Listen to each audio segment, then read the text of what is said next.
Welcome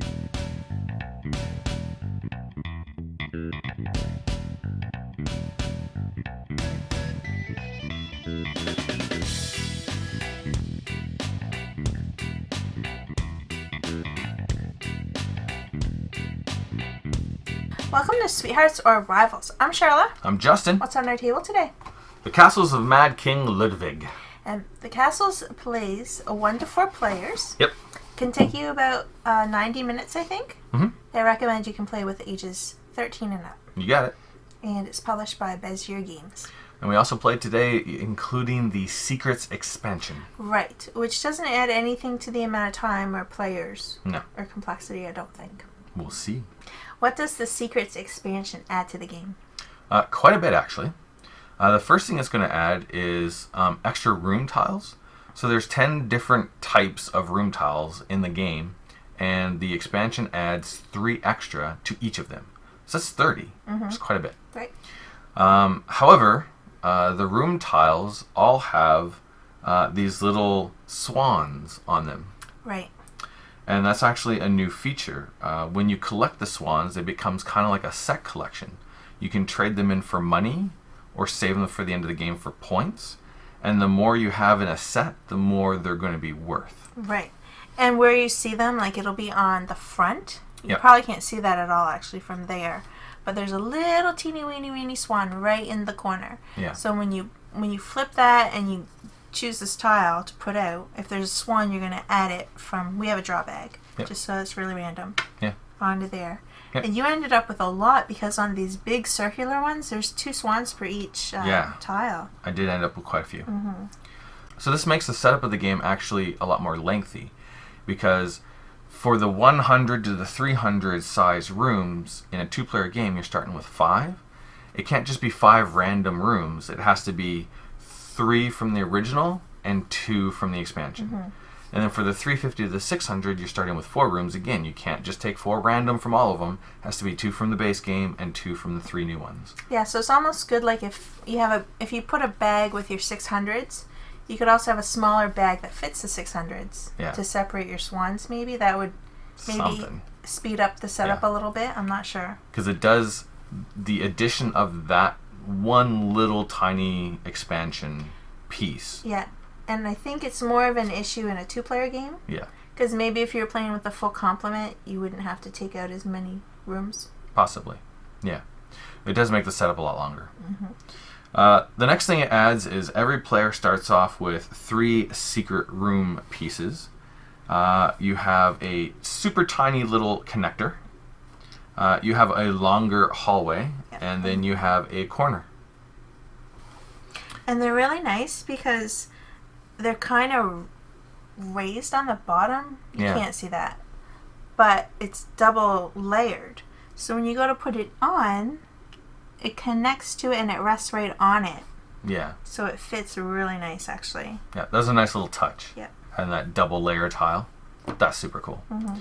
Now, the interesting thing with these is you don't have to actually give up your whole turn to place them. You can place them regardless of what you're doing on your turn. So that's awesome. And then whatever the conditional bonus points of the room are, it doubles them. So I had them connecting these 2 rooms. This one gives me 1 point for every connected activity room. This was an activity room, so it doubled it. So now I get 2 points. And depending on how you place them, not only does it make placement a little bit more interesting because you have more options, but depending on how you connect it to certain rooms, you can score a lot of points that way, which is awesome. Right. So that's the next thing it adds. It adds moats. So the first thing is, instead of the little foyer, there you go. Think. Instead of that, you start off with a barbican, which is the first part of your moat, which is kind of nice. And on your turn, instead of buying stairs, buying rooms, collecting money, you can also buy a moat for $5,000. And if you look at Charla's over here, she got a full moat all the way around. So the trade-off is you're restricting the amount of space you can build, but every moat piece gives you bonus points for every single room you manage to get in your castle. Mm-hmm. So it helps you with, you may not be able to get as many rooms. Yeah. But because there's so few of them in there, I'm not sure that it's a viable strategy to win the game. I don't know. I think maybe if you had more players and there were more tiles. True. Yeah, if you focused on really small rooms all the time. Maybe. Yeah. Where I had 2 moats and I had 1 space that was opened up, I was very easily able to get a bunch of bonus points because of my 2 moats, but then expand out. Yeah, you didn't have to be as picky. Yeah. So I think, especially when you're not quite sure what rooms are going to be coming out, especially for a 2-player game. Yeah. Yeah, I think you're right. Going the full moat route isn't that good. It could be restrictive. Yeah. Yeah. But going like 2 moats for bonus points and then just expanding out, that worked really well. Yeah. It is restrictive, but it's nice that they're going to give you all those bonus points for whatever you can manage to put in. Yeah. Yeah. Yeah, exactly. Excellent. And then, of course, there are some new gold cards that deal with the different new kinds of, like the moats and the different rooms and stuff like that. Oh, like these cards here. Yeah. Yeah. Yeah, and even there's some of these as well. Yeah. So that just adds those right in. Yeah. All right, so what do you think of Castles of Mad King Ludwig in its totality? With the secrets and everything. Yeah. I really like the theme. Like, I like all these little funny rooms and how they fit together. Yeah. It kind of creates more of a narrative, I think. Yep. Which is funny because you had that whole thing with that baconry off your orchestra room, which sounds ludicrous to me, but you thought it was a good idea. And it was the only way to get anywhere else in my entire castle. Yeah. It's bizarre. Yep. Anyway. Yeah. So that was kind of funny. Like, I find those things really funny about it. Yes. And then with the secrets expansion, I do love these little secret passageways. Because you can connect your rooms a little bit better than just having like the stairs and the corridors. Yeah. So I really like that. And then I like that it adds the moats. Yeah. That's an interesting feature. Because it is tricky to pull off the whole enclosed moat area. Yeah. If you can do it, you feel skilled. You would feel skilled. See, I have a little bit of a problem just that I like making things fit perfect. Yeah. Which may not be the best strategy to actually win the game. So there is that I find a little tricky. But I do like piecing all the different sized rooms together. Yeah. And making them like this just, I don't know. Yeah. It looks very organized and neat. Yours looks just wackadoodle. Wackadoodle. Yeah. This is true. But anyway, I mean, you won, so it worked. Wackadoodle worked. All right. Right on. Now, the thing I probably don't love the most about the expansion, I think we share this, is the setup there. Yeah. We probably would just... The whole swan thing. Yeah, we probably would just pull however many tiles randomly and not care if it was balanced between swans and... Yeah. Yeah, I think going forward, playing castles with the expansion, that's what we're going to do. Is just, okay, how many tiles of each type are there? And we're not even going to look through them or sort them. We're just randomly pull them. Yeah, I don't know if it'll work. And just completely ignore the swans. You want to ignore the swans altogether. Completely. And not even pull them out of the bag. No, just have all the 100 rooms all together, swans concluded, and just pull how many you need, put them in there, and completely ignore the swan symbols. Yep. You could do that, yeah. Yeah. Because just, It's true, though, because if you ignore the setup way so that it's balanced, then you could get one person that, just gets that one swan. Of course, only one swan is 1 point. Yeah. So, anyway. I would just ignore them. But even with putting the swans in, how they're shuffled in each stack, and then how these come out, I mean, there could only be a few swans that come out each game anyway. Yeah. Anyway. Yeah. So that's my personal preference, is playing this forward. Just, I like having extra rooms because extra rooms is awesome. Get some more variability in the game setup. But to go through that whole, you need to have 2 of the 3 from each of the swans, one, blah, blah, blah, blah, blah. No. I just randomly set up the number of rooms necessary to play a 2-player game and completely ignore all the swan tokens altogether. That's how I would play it. It's nice though because the swans will give you some money. Meh. If you're short on money. Meh. You could have traded swans in for money. Possibly. You never needed money. Yeah. But it's different in every game, so. The number of games that we have played where I managed to get a bunch of swan tiles compared to other games is is pretty slim. Like, most of the time, I get a couple of them, and that's about it. Yeah, same with me. Like, just a few. But it just worked out that you got a bazillion this time. Yeah. So, that's one thing I do not like about the expansion, just like you, is the setup time because of the swan tiles. Just completely ignore the swan tiles. The moats, I really like the moats quite a bit, actually. But I don't think I would ever go full moat. I like going with 2 because it gives you bonus points for every one of your room tiles. And as long as you have one hallway shooting off to the other direction, you can expand all crazy as much as you want with all the bonus points. That's cool. And the other thing that's a little interesting is how the bidding works. So the bidding, the expansion doesn't change that at all. No, would be just the base game. Yeah. So the bidding is interesting because one person is the master builder, and they get to control the price for each of the rooms. What do you think of that? It's tricky. Like, now we've only ever played it as a 2-player game. True. So I don't know if it would make it any less complicated if you're playing with more players. Because you would be less focused on exactly what you think your opponent is going for. Yeah. You might be a little bit more focused on how much money do I think I'm going to get versus what tile do I really want to buy. Yeah. But with a 2-player game, you're really, really trying to get into your opponent's head. Yeah. So that can be a little bit tricky. Because just that one wrong purchase that you make can really mess up my strategy. Exactly. I don't actually like the master builder way of doing things. No? No. Just because there's that whole, okay, I think you're going to do this, so I'm going to put this here, which means I can put this here, which means I'm going to be able to do this. And then you get this incredibly complicated scenario in your mind. And then the person makes a completely different choice and ruins everything. Right. And that's what I don't like about it. But the thing about it is you need it for this game because there's no way to make income. Yeah. And that's how you make your income. Yeah. There's no way to change it to a suburbia style. No. Which is unfortunate because I prefer it. And yes, I feel the same way. Yeah. But the other thing is too, like, each room that you place doesn't change everything in your castle. Because now we're getting more into similarities in comparison to suburbia. Yeah. Like in suburbia, when you place a tile, it can like make all your things interact with each other. Yeah. Whereas the rooms kind of only interact with mostly everything that they're touching. Yeah. I mean, there's some rooms that give you points for if you have 2 points for every activity room or 2 points for every garden. Yeah.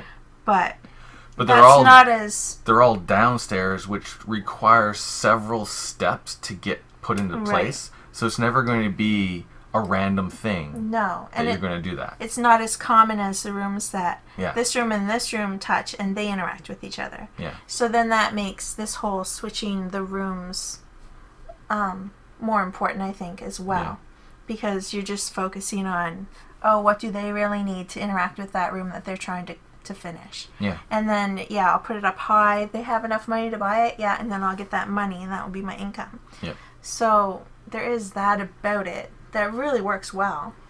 It works well, but I still prefer the suburbia way. Yes. In general, just not even talking about does it work well within the game. Yeah. I prefer the mechanic of here's what's out. I'm going to plan ahead because I know it's going to keep moving down. Yeah.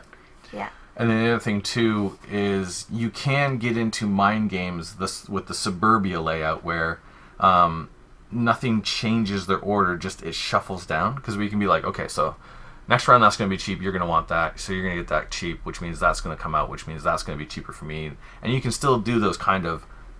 And it can still get messed up, but it's easier to do that with the shuffle. With this, it's not as easy because... It's not so much of, okay, this is going to do this, which is going to do this. It's what am I going to do to change all of that by completely rearranging all the rooms. However, I think with more players... It would change a lot. This would be a little bit easier because with 2 players, you immediately get sucked into that, what are you going to do? and how am I going to mess with that? Yeah. As soon as you add more players, there's way too many calculations there. You can't even focus on it. You have to say, what do I really want? Yeah. And where am I going to put it so that's going to happen? Exactly. Yeah. And you might be able to pick up one or two things like, oh, I know Charla's really going after this and Mark is really going after that, so I'll put those a little bit higher. But other than those one or two little things that you know for sure, you're not really delving too much into those mind games. I think with a 2-player game, it's too easy to delve way too much into it. Yeah, you can get caught up in it, which, makes it less enjoyable, I think. Yeah. Suburbia and Castles. I still, even though Castles has this master builder and Suburbia has the income, and even though I like the Suburbia setup better, I still enjoy playing Castles more. I think I do as well. Yeah. Because it's kind of a funnier theme. Yeah. Which I like. Yeah. I think I like these cards better than just getting one secret goal. Yes. And I really like how when you complete stuff on here, like you're going to get a variety of different things happening to you. Yeah. So I really like that. So the theming of Castles and Mad King Ludwig is much, much better than Suburbia. I enjoy it better. The fact that all the tiles are different shapes is brilliant. Because when you're building your Suburbia, everything kind of just blends in. And even though it's really nice with the colors, it still blends right in, and it can be very difficult to pick out how every single tile in your entire Suburbia is supposed to be interacting. Whereas this, it is so much easier. And thematic, and really enjoyable to look at and play. Yeah. I've played this with kids who, when they were done, they had to take their phones out and don't take anything away, and they had to take pictures of their castles to show off to their friends, which was awesome. But also because of that, one of the things that I think both of us has a trouble with Suburbia is how does placing this one tile going to affect everything. And that whole income and influence track. Yeah. I'm glad that there's none of that in this game. Yeah. And then there's none of those lines on here that you have to like... True. Yeah. Every time you jump over a line, you're going to lose an income and an influence. Although, I actually enjoy that. Do you? And kind of miss it in Castles. I don't. No? No. Because there's a lot of interesting choices with, I'm going to do this and my reputation is going to jump through the roof, which is going to give me lots of points. That's going to be awesome, except you got to manage it. It's not all about getting a lot of it. It's about managing it and switching from reputation to income and back. I actually like that. And I would love to see something like that with a theme like this. No. Yeah, because I missed that part, but the theme of the Castles is so much better. It's the word, you said manage like 6 times. Yeah. And every time you say manage, it's like, no, I manage an office for a living. I don't want to manage things in my board games. See, I would enjoy managing all the stuff that's out on the board of Suburbia if it had the interconnectivity and theme of the castles. Because I enjoy managing all of that part of Suburbia. You keep saying manage. But I don't enjoy trying to figure out how this one tile in my Suburbia is going to domino affect 15 different things. So I enjoy managing this part, but I don't enjoy managing this part of Suburbia. Every time you say manage, it makes me feel like I have to work. So it's interesting. I enjoy Castles more, but if I were to look at everything purely mechanically, I enjoy Suburbia more. But when I'm actually playing the two games, I'm having more fun with Castles. Right. Yeah. Yeah. There you go. There's my comparison. Yeah, I think mechanically, Yeah. Suburbia is probably a tighter game. Yeah. Yeah, I agree. But Castles is just so pretty and fun looking. Yeah. And I like to have more fun when I play games than Absolutely. feel like I'm having work. You think we're going to keep Castles? I think for now we're going to keep Castles. Yeah. Yeah. Definitely. Yeah. Although it's a nice spatial... Oh, yikes, I almost said management. It's a nicely interactive spatial puzzle. Yeah. And that is somewhat satisfying to me. Yeah. Although, like I said, you can't like just go purely for aesthetics when you're making your castle. Yeah. You gotta go kind of wackadoodle so that you almost, win You're by 50 points. You're supposed to go wackadoodle. It's right in the name of the game. I know. Mad King. I know. It's true. Yeah. I think the only kind of caveat is keeping castles is I don't think I'm gonna want to play with the swans. Mm-hmm. Yeah. Well, I do want to keep the expansion, of course, because of the secret passageways. Yeah, the secret passageways, the moats, those are awesome. Yeah. I just think, even if we end up using like the swan tokens, I don't think I'm gonna go through the lengthy setup of 2 from the expansion, 2 or 3 from this. Mm-hmm. I'm just gonna say 100 tiles, we need 5. 5 random ones. Right. Done. Yeah. Yeah. And that'll make it much easier. Through playtesting, we might figure out that that's a bad idea. Yeah, possible. But, I mean... But it's just, it takes forever to set up. Yeah, it does take a long time. Yeah. Which I don't like. That's it. Okay. All right. Thanks for watching. Thanks a lot. We'll see you in the next video. Laters.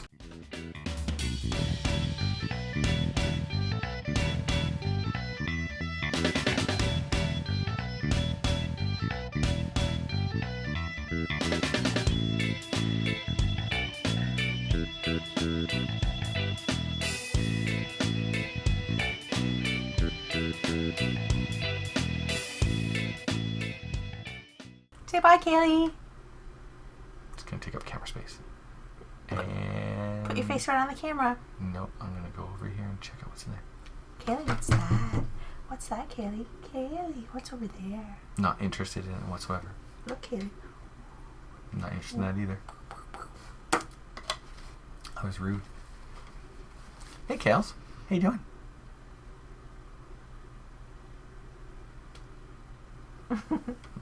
Hey.